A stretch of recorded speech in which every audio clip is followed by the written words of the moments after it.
Test 1 2. Test 1 2.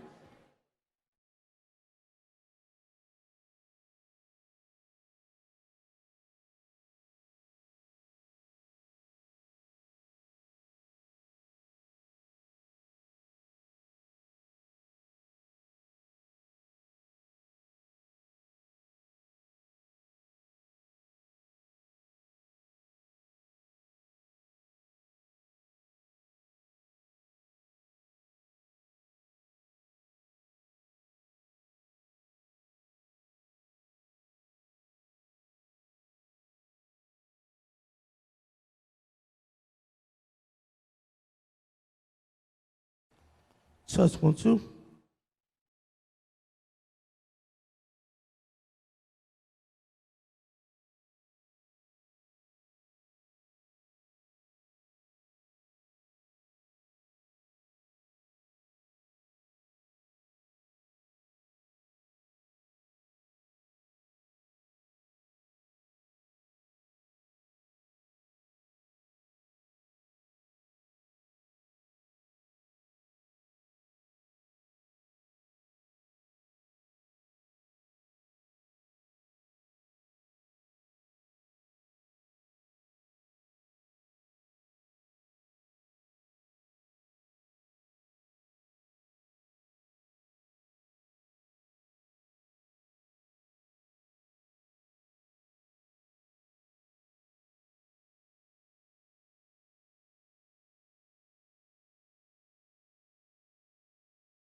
Hercules, attorney, Corporation Counsel Howard Rifkin, and members of the public who are going to comment later on. And so this is a virtual meeting. We have some members that are virtually logging in, and to my far right, I have Assistant Majority Leader Marilyn Rossetti, Councilman James Clark. I'm sorry, James Sanchez. To my far left, I have had the Town Clerk, Mr. Noel McGregor, and Councilman John Gale. And so I'll read a brief housekeeping rule statement, which states that public comment shall be conducted in accordance with the following procedures.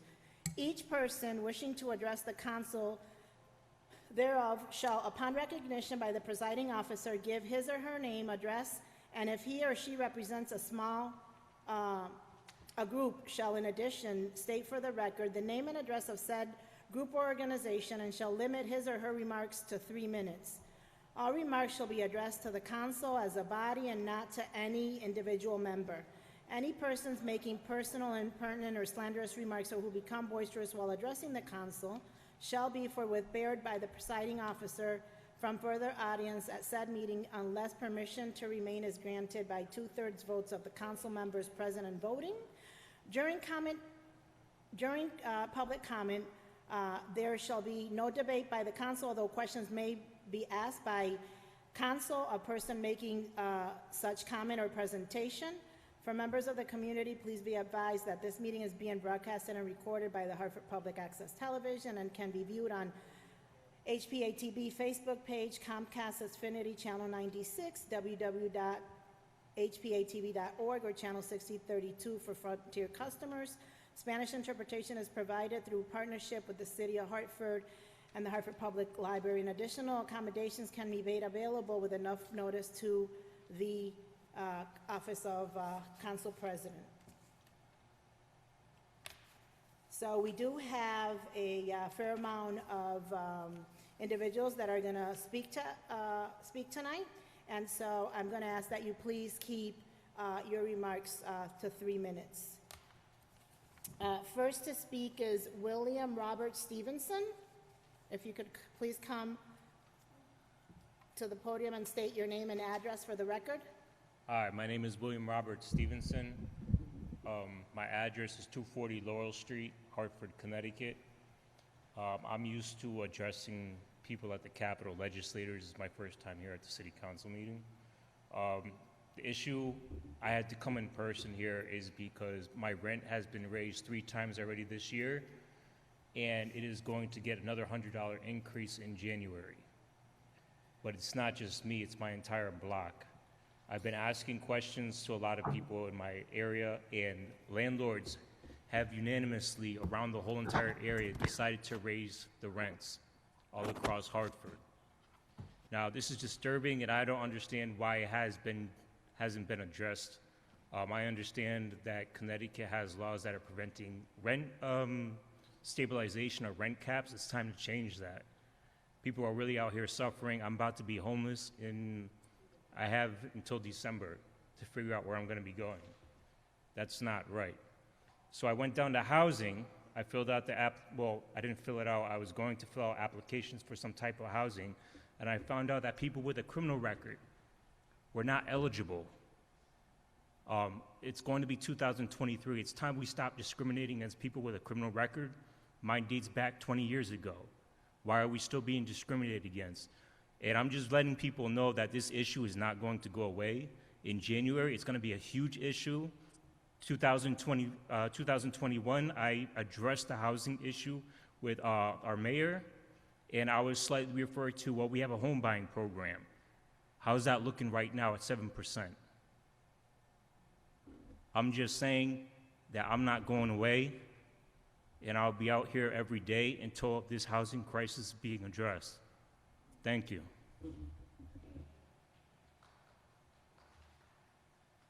Thank you for your comments. Next to speak is Hyacinth Yenny.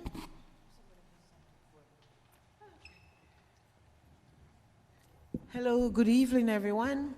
I hope you're doing well this evening. It's a nice day today. Let's give thanks. So first I'd like to say I have to commend the city registrar clerk's office for doing a great job on election day. I didn't hear much of any fuss or anything like that happening, so I thought it probably went well. So thank goodness for that. But I'm here to speak a little on development service and staffing. I'm not sure if you council members are aware of what's happening and how low staffing they are at development service. We're lacking people for zoning enforcement, anything to do with zoning. I mean, it's, you know, merchants call me that they have had applied for some information or paper. It takes them over 3-4 months before they could get any information back from zoning. So I'm hoping that you guys can look in to see their staffing. And I think what's happening is because they're not being paid well. Now we need to look around the suburban town and see how they're paid, and so we can keep these people, because they're not staying if they're not getting paid well. So we need to seriously look at that in general. And then the other thing I want to talk about is vaping store in the city of Hartford.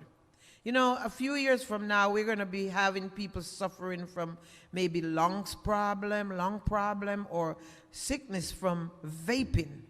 And I'm just wondering if any one of you on the council, I know when Larry Deutsch was here, he was very, you know, proactive with that. And is any one of you ever think about what's going to happen in 5 years or even 10 years with every corner 6 vaping store and 1 street, or every corner like a bodega?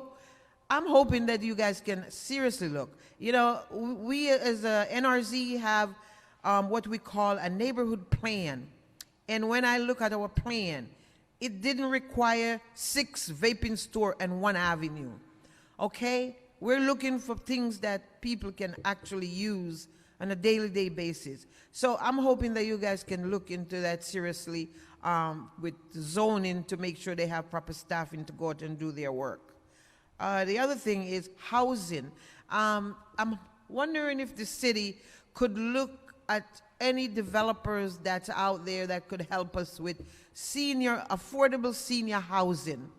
I want you to be aware. I'm out in the community. I know what's happening. We're losing our seniors to Wethersfield, Newington, Rocky Hill, because these towns have affordable housing. So a lot of our seniors may not be able to stay in their home, and they want to, you know, stay in Hartford, but there's no place for them to stay. So I'm asking, if there's a housing department, could you please look into, you know, working with a developer and look at the needs, look at survey and look at the needs of what our seniors need in the city, because we cannot afford to continue to lose them. And one more thing before I go, please. You know, in September, when school start, I went to the school board and I've asked them to give us the bachelor school. They needed 1 extra security guard. And I've gone to the school board, I've talked to the person who's in charge of security, and I'm yet to hear one person said, yeah, I will look into it. I need to know what's really going on at our Board of Ed. And I'm hoping that we can find somebody competent enough to work with the Board of Ed to get things done. Thank you. Thank you for your comments. Next to speak, Ann Gistidian.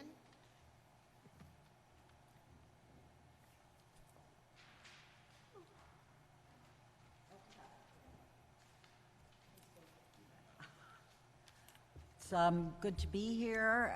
Last month, that was a wonderful meeting. I don't know if some of you saw, I did write up and give a lot of praise to the counselors for the attention they paid to the people who came here to speak about their housing issues that night, and I thank you. And I understand that you are going to be continuing on researching these kind of environments. I'd like to know, and I know you don't have to answer me, is that going to also pertain to the Shelbourne group that owns the Millennium at 50 Market Street because they've filed many health and safety complaints with the city, and they've been completely ignored. So I would hope that because it's a major developer in Hartford, that they won't be getting special treatment as opposed to the representatives from the Avalon Group. And, you know, I just want to say something else. One thing that makes me very unhappy is the way that the two Working Families Party members who come up with some very good ideas, the same as some that you do, but they seem to always get voted down.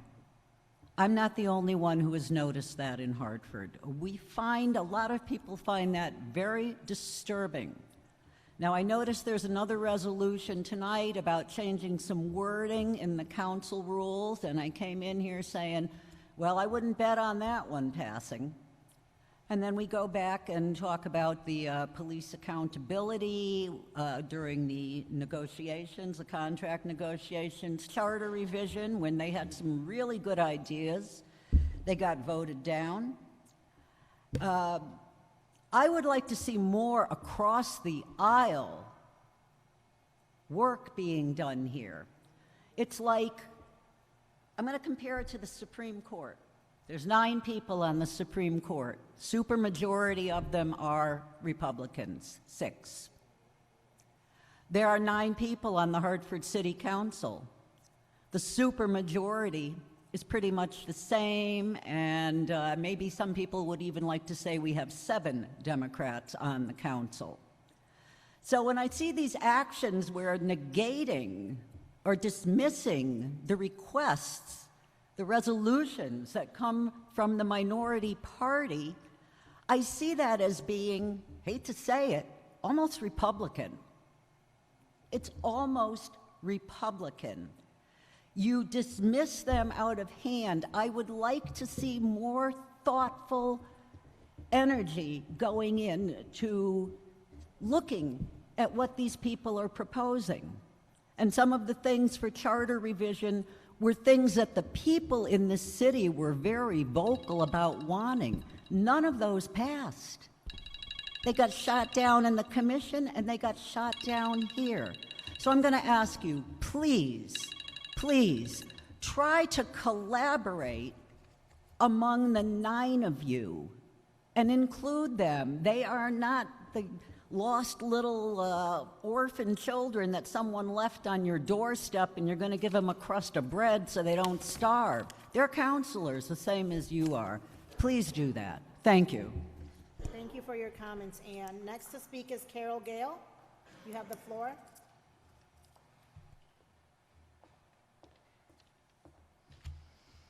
Good evening, members of the City Council. My name is Carol Gale. I live at 165 Girard Avenue in Hartford. I am a longtime Hartford resident, a 30-year veteran teacher with Hartford Public Schools, and currently the president of the Hartford Federation of Teachers. On August 12th of this year, I emailed each of you the results of a survey representing several bargaining units of the Hartford Public Schools. As I indicated in the email, the survey was conducted to see how widespread concerns were that were being brought to us. Were they the complaints of a few or the general belief of the many? The results of this survey overwhelmingly spoke to widespread concerns throughout the district. These results showed that an honest and open work environment is lacking for more than half the respondents. Job satisfaction has declined for 60%. 78% see the school district as on the wrong track, and a significant majority, 65%, grade the superintendent poorly. This data indicates that something needs to change. The news is filled with reports of teacher shortages and great resignations. Hartford Public Schools has had a retention issue since before COVID, and this data indicates that it is getting worse instead of better. We have teachers constantly covering classrooms. We have students who are being instructed by a revolving door of substitute teachers or other teachers covering their classes. This is not quality education for the residents of our city.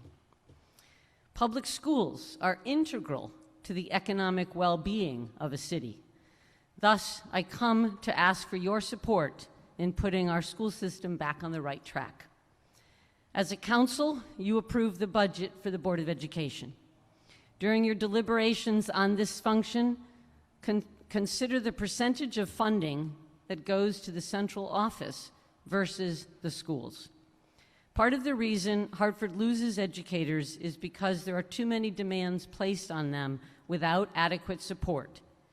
One educator may receive directives from a building principal, a staffing specialist, a department director, an executive director of school leaders, a cabinet chief, and the superintendent.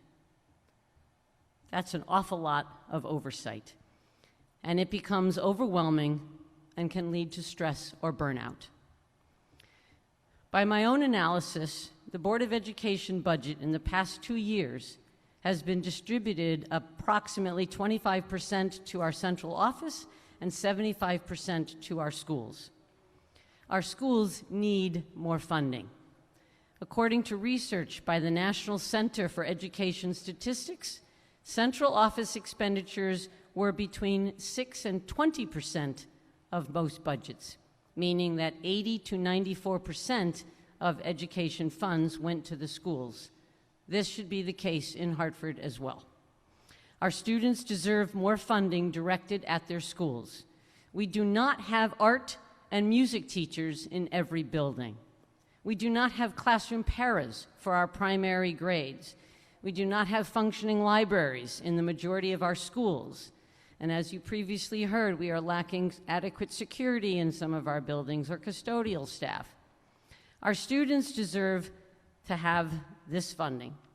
Please help our school system thrive by ensuring that the school budget is spent where it is needed the most, in our schools, serving our children. Thank you.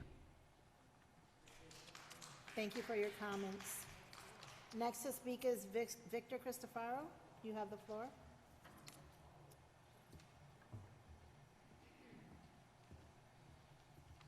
Good evening, council members, Chairwoman Rosado. My name is Victor Cristofaro. I'm a principal at Hartford Burns Latino Studies Academy. I'm also the president of the Hartford Principal and Supervisors Association. I'm a Buckley alum of what's called the Hartford Lifer. I only know education in Hartford as a student, teacher, administrator. Somewhere around year 26 right now. I've been losing count. On the fall of 2020, the union leaders and HPS came together and discussed the issues that were affecting their members. We quickly realized that we had issues, the same issues with the school district, and our coalition was formed. In November of 2020, we issued a unified statement with the following demands. We wanted a safe and secure environment for staff and students. We wanted a true partnership with Cabinet. We asked for clear protocols and procedures to alleviate fears. Requested clear communication and responsiveness. We asked for support with engagements that foster a mutually respectful climate and culture. Unfortunately, as I've already shared with the Board of Education, we do not feel safer. We do not feel like we're in a partnership. Our protocols are not clear, communication is not clear, and our climate and culture are not mutually respectful. Of all the requests that have not been addressed, safety is currently the #1 issue on the minds of administrators, and it is the #1 issue on the minds of all union members. Hand in hand with safety is our working climate. Our members, whether they're in central office or in school buildings, all report the same. The climate has never been worse. Morale is at its lowest it has been. Members are leaving the district, and they're leaving not because they didn't want to stay, they just felt the situation was just continuing to get worse. Members that leave report the same thing. The first thing that they say about their new district is they say they instantly feel a sense of respect. We're not respected. We are not treated like professionals. The survey that was conducted by HFT validates what we have been sharing with the superintendent and cabinet for over 3 years. Job satisfaction has declined. We are continually bogged down with directives that are not student-centered. In fact, while most districts eased back their directives during COVID and focused on safety, Hartford increased their directives. We are here to request your help we are here to request that you help our school system thrive by ensuring the school budget is spent where it's needed most, in our schools, serving our children. Help us improve climate. Help us feel safer. Help us retain staff. And help us in helping our children. Thank you. Thank you for your comments. Next to speak is Raquel Calderon.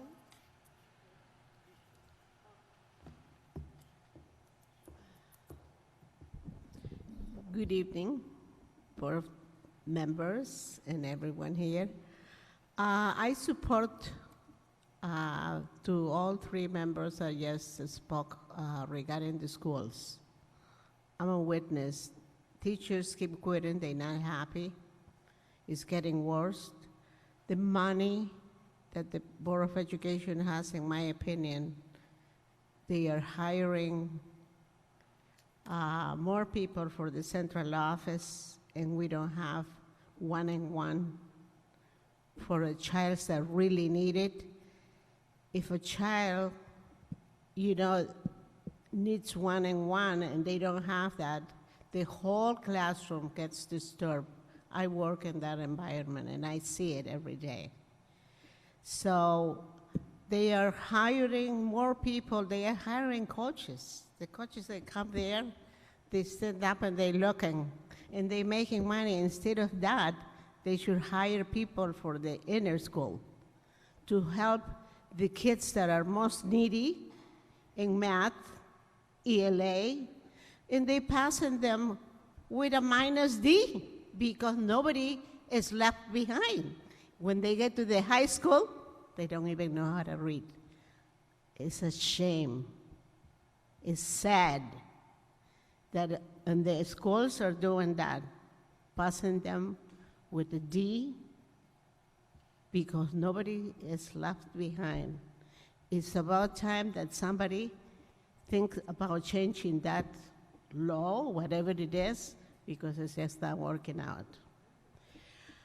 The other thing that I wanted to talk is about the renters. I am also a renter, and there are a lot of renters that are abusive because I know the community. I knock doors.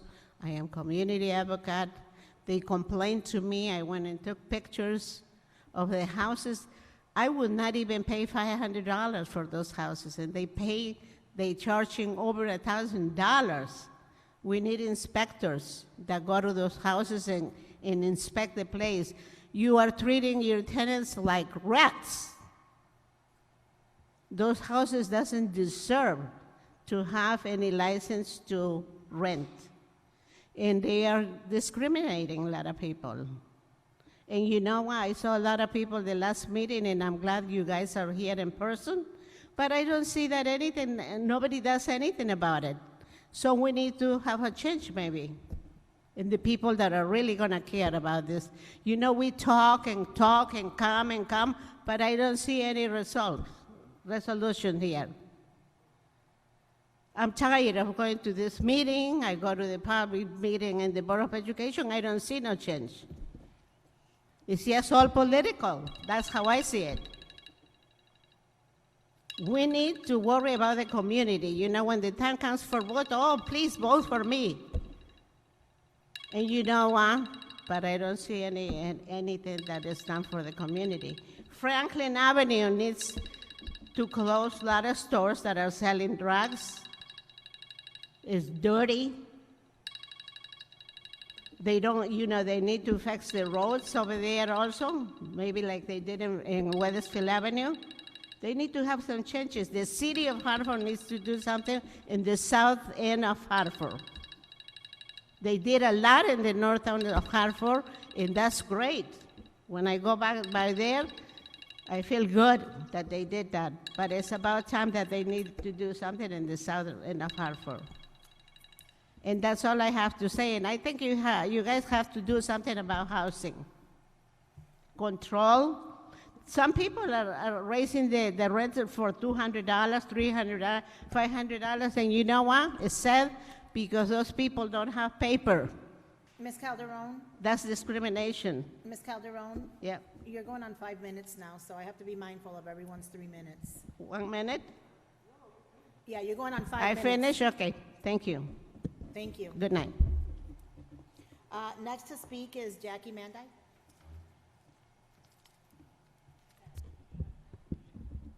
Thank you, Council President and members of the City Council. Thank you so much for your time this evening. My name is Jackie Mandyke, and I am with the iQuilt Partnership in Winterfest Hartford. I first want to just make a comment and thank Councilman Gale has served from the City Council on our Board of Directors for the last 2 years, and Councilwoman Rossetti will be taking over his place on our iQuilt Partnership Board of Directors, and we look forward to having her. So thank you very much. I'm here tonight really to provide a public service announcement almost. Winterfest Hartford, I think many of you might have been driving by the Bushnell Park recently. Our skating rink in the city of Hartford is now built. You'll find people out there until late night tonight and the rest of the week, making sure that we have ice. Winterfest Hartford is opening on Friday, November 25th at noon, and it will close January 8th. Sunday, January 8th. We're open Monday through Friday, 12 to 8, and on Saturdays and Sundays from 11 to 8. I just want to remind people about this wonderful service. This is free skating, this is free skate rentals, and we have many other activities and programs. People can go ahead and go on our website, winterfesthartford.com, and you can see everything that we've got up there. We're still putting some events up there, but we really look forward to this wonderful, magical event in the city of Hartford. And for those people who have been to Winterfest before, it truly is just a wonderful place with a lot of joy and a lot of happy faces. So I thank you for your time and hope you'll spread the word to your constituents and really encourage people to come out and enjoy the wonderful festivities in the winter. Thank you very much. Ms. Mandyke? Ms. Mandyke?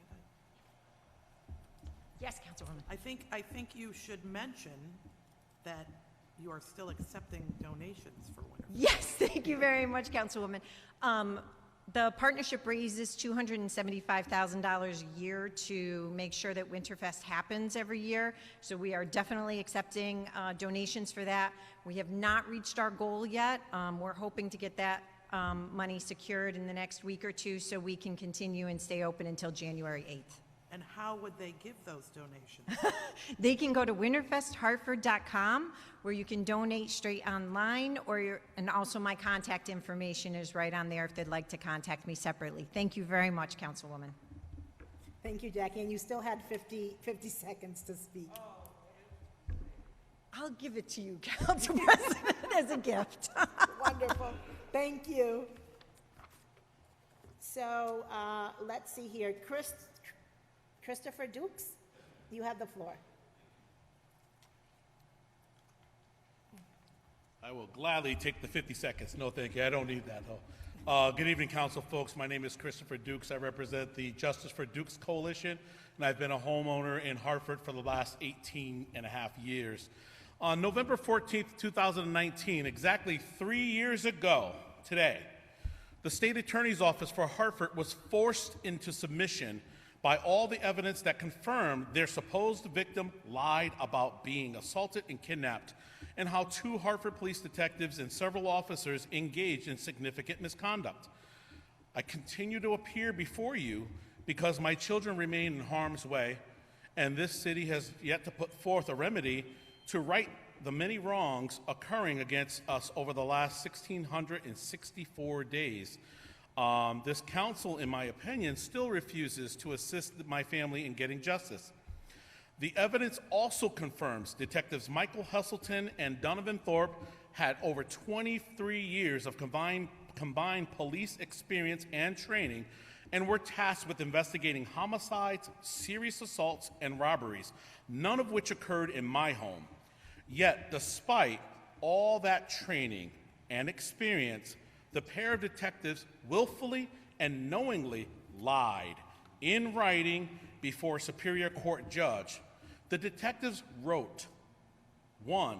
Jane Doe told officers that Christopher Dukes told her he was going to kill her, then himself. Another statement. Christopher Dukes agreed to exit his home on his own, then made statements to the officers on scene, I want to kill myself. These were bold-faced lies that the officers were caught making in the only written documentation that the two of them prepared in the entire investigation. Jason Thody exonerated these two lying detectives. However, the CPRB found the detectives guilty.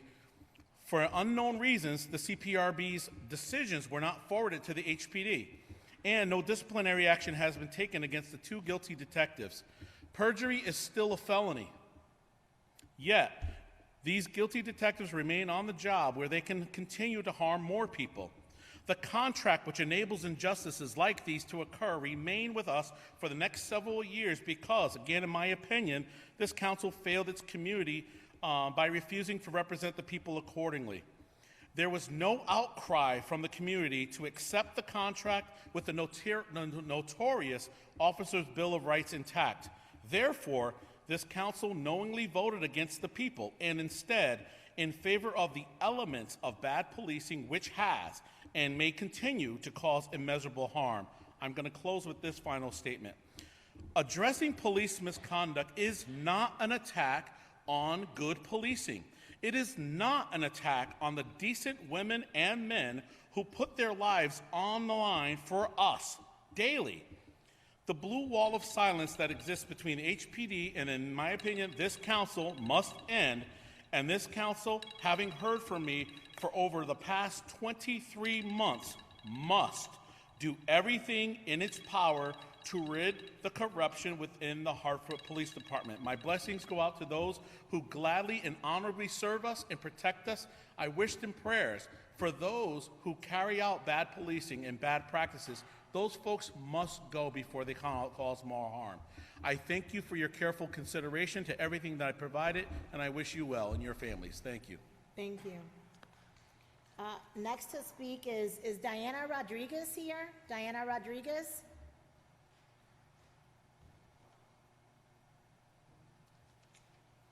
Bridget Prince?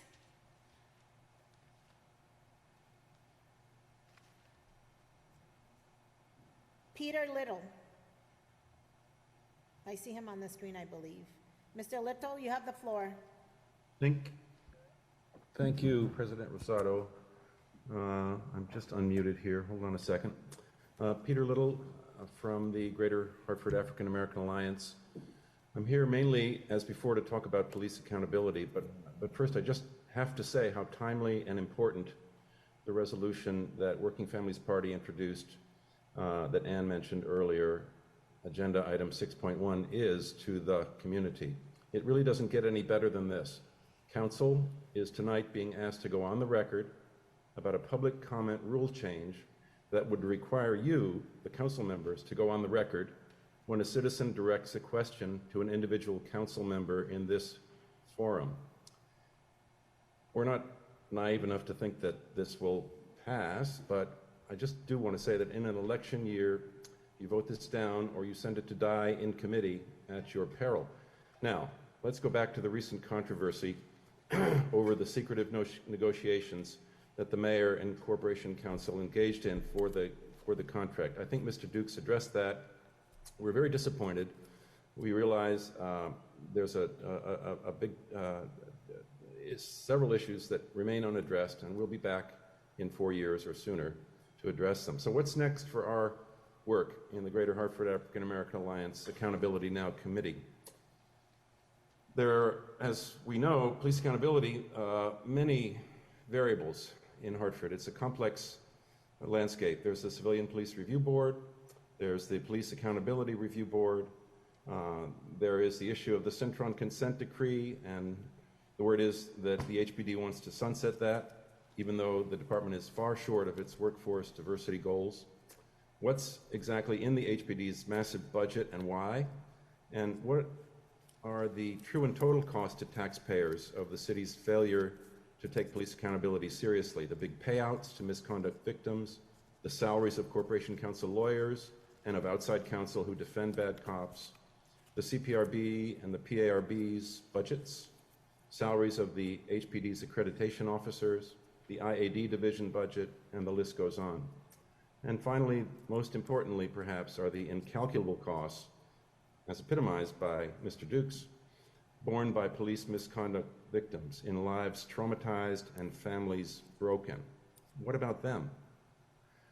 Going forward, I'd like to try to be constructive and call on the council to join with us. Let's build a culture of service, of expertise, and transparency. Let's try to work together to get this right. Do the work, please. Express curiosity. Know the facts. Follow up. We're here to help. We will be doing future projects, and at the right moment, you'll hear from us. For now, I'll leave it there. Thank you very much. Thank you for your comments, Mr. Little. Next to speak is Cynthia Greenblatt.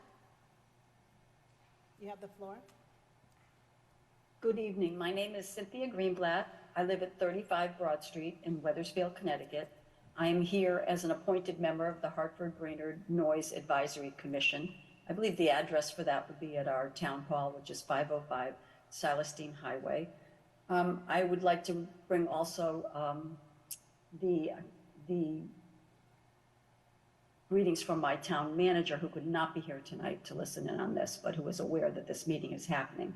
I'm here to address the easement proposed by the Connecticut Airport Authority for the 30-plus acres of land that in Wethersfield we call the Folly-Brook Nature Conservancy.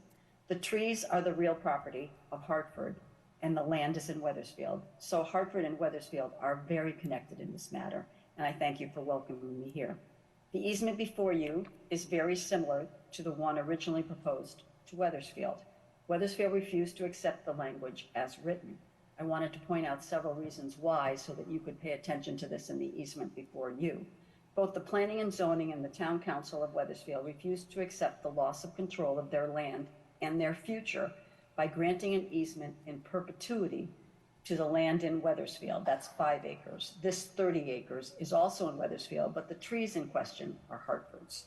Instead, Wethersfield insisted that a sunset provision be added to the easement of 1 year. Now, why 1 year, you ask? You might remember that in the last legislative session, a law was created that requires a study to be done on the 201 acres that comprise Brainerd Airport. And the purpose of that study was to try to determine what is the highest and best use of that land for not only the city of Hartford, but for the region. And so with that study due in October of 2023, Wethersfield determined that it made no sense to grant a right in perpetuity to the land in question. In addition, I strongly hope that Hartford would consider doing the same, adding a sunset provision. In addition, your easement contains a sentence that is very different than Wethersfield's. You might know that I call this a conservancy. This is a nature conservancy. It's under an agreement that was signed in 1990 and does not end until 2039. The Nature Conservancy manages the land and has actually designated the trees and the areas of the trees and how they are supposed to be managed and cut. So the Nature Conservancy agreement, City of Hartford with the Nature Conservancy, stated that the trees can be cut on a 20-to-1 slope as needed as they become obstructions. The easement before you I wrote it down, in section 2A1 states that they would like permission to cut the trees at a 34-to-1 slope. So think of something lower and more gradual that will capture many, many more trees. These two documents are in conflict with each other. I know Corporation Counsel may be listening to this. It was discussed at length at a Hartford-Brainerd Airport discussion amongst individuals. I mentioned it to the head of the Nature Conservancy, so they are aware of it. So I hope that there will be some recognition of the discrepancy between the two agreements Finally, there's going to be a public hearing on December 15th to determine whether the plans for this land are acceptable to the to DEEP and whether they are appropriate for the needs of the airport and the community. So I hope that you will, in this time between maybe tonight and December 15th, that Hartford and Wethersfield can get together, collaborate on this, make sure that we have open lines of communication about what's going on with your trees on our land in the best interest of both neighbors. And I thank you very much for allowing me to address the council tonight. Thank you for your comments. Next to speak is Dr. Larry Deutsch. You have the floor.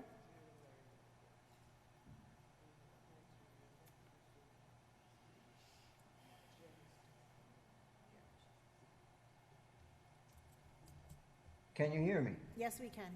Good, thank you so very much, and I will speed through very few comments and then praise certain of the previous speakers for their very pertinent statements just now. But one big subject for Hartford, especially downtown, is the affordability of ordinary folks living in downtown as well as other places in the city of Hartford. And you may know from history, in general, it's been 20% apartments or residences have been so-called affordable based on income and so on and so forth. The most recent agreement on Parcel A has to do with only 10%.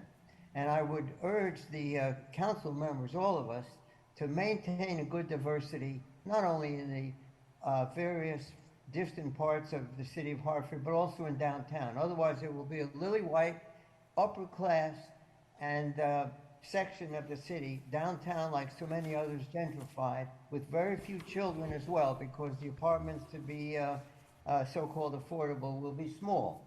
So affordability in downtown is a big issue for all of us who want to have a city that is truly diverse throughout and not just in certain neighborhoods. The next thing, of course, is those people have to eat that live downtown or anywhere, and the support for a grocery is very well taken, whether it's municipally owned or subsidized.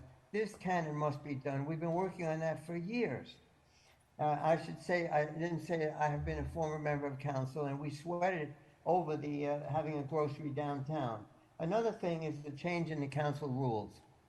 I must praise the two Working Families Party members, but all Democrats who are calling for democracy and accountability. I mean, we've just been through a huge election where those ideas of democracy and accountability prevailed thanks to Democrats in Washington and all over the rest of the country how they voted. So we must have the ability to have anyone ask a council member a question and get an answer, naturally. I mean, it's a simple thing. The next thing is, Mr. Little, just now, Peter Little addressed that question very well. Another question came up was about vaping. It's, we have worked upon it, and Ann Gushtigian also addressed that vaping is life and death to many people, especially young people who become hooked with the availability of vaping equipment and so on. And then finally, the point was just made that some of these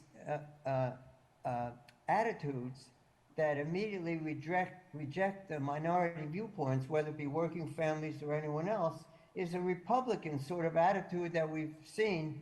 All that attitude just voted out in the most recent election. Thank goodness the election turned out last week as it did, and that spoke of attitudes towards minorities, but all opinions. And you know, as even the president has said, from many sources and collaborative and so on and so forth.